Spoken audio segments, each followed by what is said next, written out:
Company wise Soni में alpha series के कैमरे हैं। मेनली 2 या 3 इम्पोर्टेंट है और बाकी के कॉमन चीजें होती हैं, जिसमें रिसाइज है, रॉ फाइल कन्वर्जन है।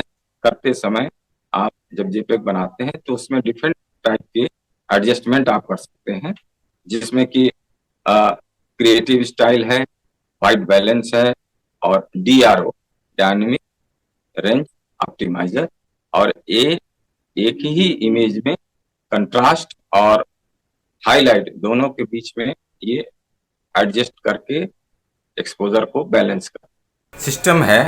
इसको इमेज स्टेबलाइजेशन बोलते हैं। इसका मतलब आपके द्वारा क्लिक करते समय या बटन को पुश करते समय जो कैमरे में जर्क आता है, उससे बचने के लिए कैमरे में एक नया आविष्कार दिया गया था, जिसको कि इमेज स्टेबलाइजेशन बोलते हैं। सबसे पहले ये लेंसेज में इसका उपयोग किया गया और लेंस के अंदर एक विशेष ग्रुप ऑफ एलिमेंट्स होता है, जिसको कि मूव कराकर स्टेबलाइजेशन प्रदान किया जाता है। यह हाई एंड प्रोफेशनल कैमरों में कार्य करने के लिए बनाया गया था, जिससे कि कोऑर्डिनेशन करके इमेज को स्थिरता प्रदान करती है। फोटोग्राफी में, फिर टेलीफोटो लेंसेज में, और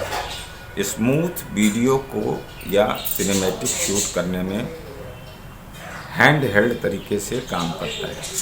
कैसे हिस्टोग्राम को सही से सेट करके विषय पर पड़ने वाली रोशनी को बेहतर तरीके से कंट्रोल कर सकते हैं।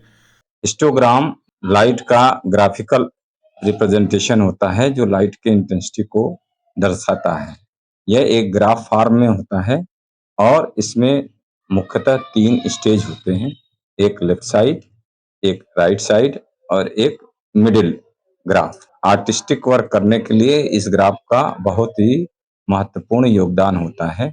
किसी चीज को एक्सपोज करें तो उसमें ये हिस्टोग्राम को लाइव व्यू पर ऑन कर सकते हैं।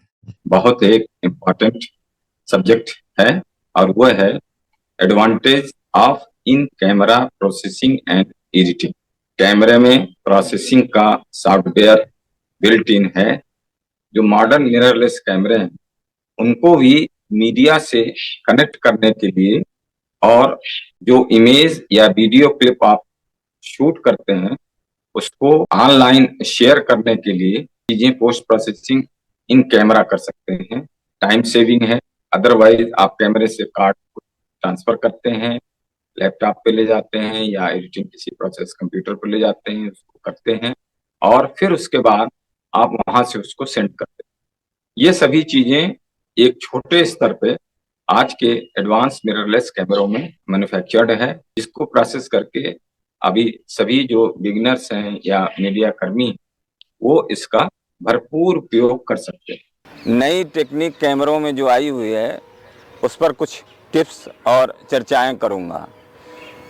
जो आजकल के मॉडर्न डिजिटल कैमरे हैं, उसमें ढेर सारी संभावनाएं हैं, जिसके थ्रू एक फोटो जर्नलिस्ट स्टिल को बेहतर तरीके से और प्रभावी ढंग से उसका इस्तेमाल कर सकता है। कुछ जो प्रमुख टिप्स हैं, उसमें से एक जो टिप है कि स्टिल शॉट के लिए वीडियो मोड पर भी क्रिएशन किया जा सकता है, खींचा जा सकता है।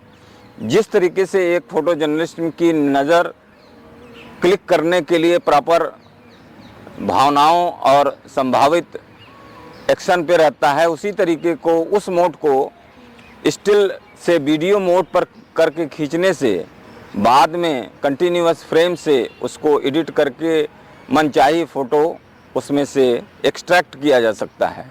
क्योंकि आज के समय में कैमरे जो हैं हाई मेगापिक्सल और साथ में 4K और 6K के रिकॉर्डिंग के साथ आते हैं, जिसमें आप अपनी मनचाही तस्वीर जब मर्जी हो तब एडिटिंग मोड पे जाके कैप्चर करके निकाल सकते हैं। पहले 2 या 3 ही एरिया होता था, एक स्पॉट फोकसिंग होती थी और एक ओवरऑल चारों तरफ की एवरेज फोकसिंग करता था।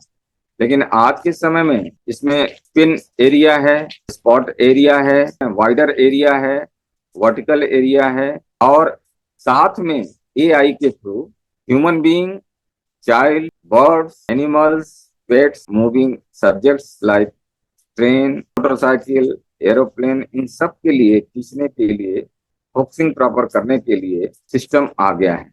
आप लोग इस पे प्ले करिए और अलग अलग चीजों को करके देखिए, तो संभवतः शार्प पिक्चर आ सकती है। बात करेंगे टच स्क्रीन के बारे में। बहुत ही बेनिफिशियल डिवाइस बनाया गया है कैमरों में।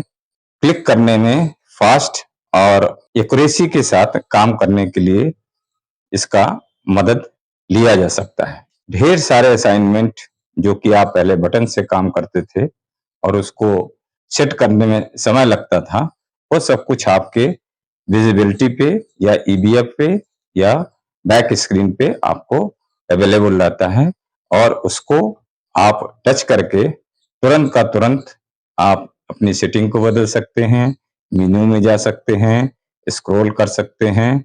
और अब ये विभिन्न कैमरों में एडवांसमेंट करके बनाया गया है, जिससे कि अलग अलग फील्ड में काम करने वाले लोगों के लिए यह बहुत ही बेनिफिशियल है।